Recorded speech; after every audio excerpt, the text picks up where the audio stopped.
Look, I'm really glad you're here today because we need to sit down and talk about something absolutely crucial to your game. There's a very good chance you are making a lot more mistakes before the flop than you even realize, especially if you're sitting at those 1-2 or 1-3 no-limit hold'em tables down at your local casino. And to be clear, I am not talking about whether you know what hands are technically playable on some spreadsheet chart. I'm talking about how you are actually physically entering pots. You know the drill.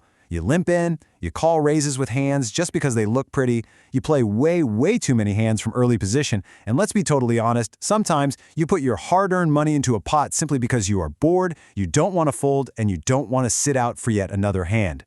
Well, today, we're going to fix that completely. We're going to build a calm, confident, and highly profitable approach to your pre-flop game. Let's get to work.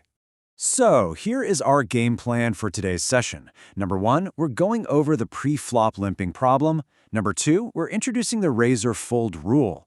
Number 3, we're breaking down the power of position. Number 4, reacting to the table. And number 5, I'm giving you your simple pre-flop checklist.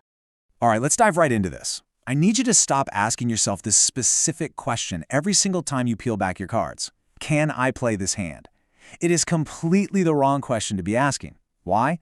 Because honestly, almost every hand can technically be played under the exact right circumstances. When you ask yourself if you can play a hand, your brain immediately starts working against you, looking for any excuse to throw chips into the middle. Instead of that, I want you to ask yourself this exact question every single time you look down at your whole cards. Is this hand good enough to raise? Right there. That is the massive paradigm shift that separates the long-term consistent winners from the players who just slowly, painfully bleed away their buy-ins over a few hours. If there are no raises before you, and the answer to that question is yes, you raise. If the answer is no, you fold. It's really that simple. And that one simple change in your thinking will absolutely fundamentally transform your low-stakes win rate. Section 1. The pre-flopping problem. Stop the passive trap. We have got to stop falling into this passive trap. Limping feels completely harmless at the time, right? I get it. You're only putting in a tiny amount of money, usually just $2. You get to see a flop, maybe you'll hit something great and get paid off. So what's the big deal? Well, the big deal is the mindset behind that action. Let's look at an example like King-9 suited. You look down, you see a king, you see they're both spades, and you think, well, it's suited, it looks nice. Maybe I'll just limp and see what happens. Listen, that is the passive limp. You are playing just hoping to magically hit the board. Instead, you need to actively ask yourself, is King-9 suited good enough to raise from my current position? If you're in early position and it's not strong enough to come out firing with a raise, then fold it. Just let it go. Don't limp simply because you don't want to fold. Taking on this active raise mentality is what actually dictates the flow of the game. You want to be the one driving, not just riding in the passenger seat. And the disaster truly unfolds when you start limping with premium hands trying to be tricky. We've all seen this. Imagine a four-way pot. Let's say you limp under the gun with ace-queen. You think you're trapping the table. But then 3 other players limp right in behind you. Suddenly, you're playing a four-way pot out of position. You might have the best starting hand pre-flop, sure, but by limping, you just handed several opponents incredible pot odds to try and crack your premium hand with absolute garbage, like random suited connectors or small pocket pairs. And even worse, you completely failed to build a pot with a hand that was totally strong enough to raise for value. You shot yourself in the foot before the flop even hit the felt. Section 2. The raise or fold rule, your new pre-flop default. So, when you are pre-flop and no one else is raised in front of you, you're going to remove the absolute weakest option from your arsenal completely. No more limping. I want you to memorize this. Burn it into your brain right now. If the answer is yes, raise.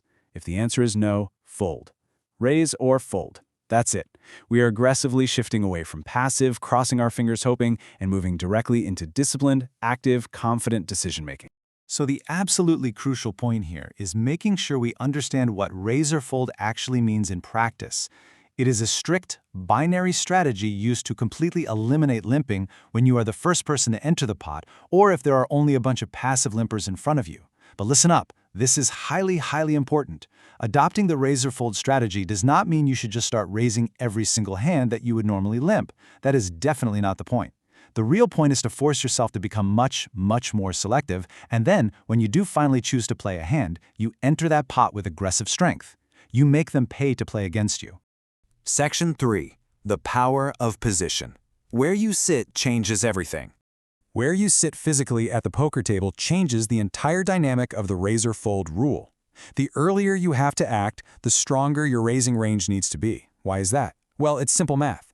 There are more players sitting behind you who could easily wake up with a monster hand.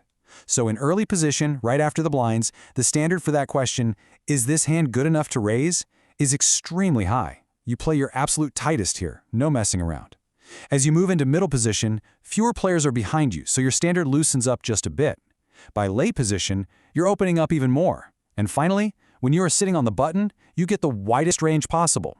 The button gives you the enormous, unbeatable advantage of acting last on every single betting round after the flop, which means your standard for raising pre-flop is at its absolute lowest. Let's look at a scenario to really lock that concept in. Take Queen 8 offsuit. If you're sitting in early position, you look down at a face card and you might think, well, I don't really want to fold the queen. But remember, you have to ask the question, is it good enough to raise from early position with the whole table waiting to act behind me? Definitely not. No way. You fold it without a second thought. But now imagine everyone folds around to you and you're sitting on the button. You have those exact same cards, Queen 8 offsuit. But the strategic situation has completely 100% shifted. Is Queen 8 offsuit good enough to raise from the button? Well, depending on who is sitting in the blinds, yes, it very often is a highly profitable raise. Think about that for a second. The physical cards in your hand didn't change at all. Your physical position at the table did. And that changed everything. Section 4. Reacting to the table. Adjusting to the action. Okay, so once you actually implement the raise or fold rule, the table is going to react to you. They aren't just going to sit there. You need to know exactly how to adjust when the live cash game dynamics start pushing back. Let's break down a few common scenarios. Say you look down, you raise with pocket aces, and the whole table folds. Boom! Do not get upset. Seriously, celebrate stealing the blinds. Take the money. It gives you incredible information for sizing your bets against these specific players the next time around, and it establishes a super tight image that you can absolutely exploit later on. Now, what if you raise and literally everyone calls? Well, that tells you that you're sitting at a table with calling stations, and you simply need to increase your default raise sizing. Punish them for calling. And what if someone raises in front of you before it's your turn? Okay, you cannot blindly apply raise or fold here. The dynamic is changed. You must evaluate that specific raiser's range and avoid just automatically flat calling because your hand happens to look pretty. I really need to pause on this for a second because it is a massive, massive leak for a lot of low-stakes players. You might throw your hands up and say, man, I waited all night for aces. Winning a $3 pot is a disaster. I am here to coach you right out of that toxic mindset. Winning $3 uncontested with pocket aces is vastly superior to losing a $300 stack because you let 5 limpers sneak into the pot for cheap and one of them ended up catching 2 random pair or better. Protect your premium hands. Take the small win at the table folds. You never go broke winning the blinds. Let's talk a little more about your sizing when everyone at the table seems to be calling. You can't just use a fixed, robotic raise size and assume it's going to work all night. If you throw out a $10 raise and it gets 4 callers, raising to 10 just isn't accomplishing anything. You aren't thinning the field. If you bump it to a $15 raise and you still get 4 callers, you have to go bigger. Don't be afraid. You bump it to $25 and boom, suddenly you get exactly 2 callers. That's the sweet spot. The goal here isn't to find some mathematically perfect, game theory optimal number. You're playing live 1-2. The goal is to find the exact, specific price tag that isolates the field down to exactly 1 or 2 callers. Let's see how this all builds into actually reading your opponents. The beauty of live poker is you know exactly who you're playing against. You have to pay attention to who is actually doing the raising. We have a few common profiles. There's the nit or the rock. You know the guy, serious, maybe a dark hoodie pulled up, arms crossed tight, highly conservative. If a nit raises from under the gun after folding for an hour straight, listen to me, that represents immense strength. Then you have the maniac, expressive, animated, always reaching for their chips, chatting up the dealer. Their raise honestly means almost nothing. And then you've got the calling station, relaxed, casual, loose chips, just looking to play some pots and gamble a bit. You have to take these visual profiles and adjust your entire baseline based on who is making the moves. So, tying it all together, when someone raises in front of you, stop just flat calling with hands like King Jack or Queen Jack. It's a trap. If you call a nits under the gun raise with King Jack, you are almost certainly dominated. Best case scenario, when you actually hit your king on the flop, you're going to lose your whole stack to their ace king or pocket kings anyway. However, let's flip it. If a loose maniac opens the pot 3-betting them, meaning you re-raise them with that exact same hand, applies massive pressure, isolates them from the rest of the table, and builds a very nice pot against a fundamentally weak range. Same hand, completely different approach based on the opponent. The major takeaway right here is this. Do not let calling become your automatic, lazy decision just because you don't want to fold. Raise or fold is your incredibly powerful default when there's no action in front of you. But when you are facing a raise, you must have a distinct, logical reason for calling, a distinct, aggressive reason for 3-betting, or the firm discipline to just fold your cards and wait for a better spot. Section 5. Your simple pre-flop checklist. The 5-second framework. Okay, we've covered a ton of ground today, so let's synthesize it into something actionable. This is the exact framework you are going to take with you to your very next casino session. Here is your mental checklist. You look at your cards. Step 1. What is my position? Remember, early means tight, late means loose. Step 2. Has someone already raised in front of me? Step 3. If the answer is no, nobody has raised, you strictly apply the raise or fold rule. Ask yourself, is this hand good enough to raise? Yes, raise it. No, fold it into the muck. Step 4.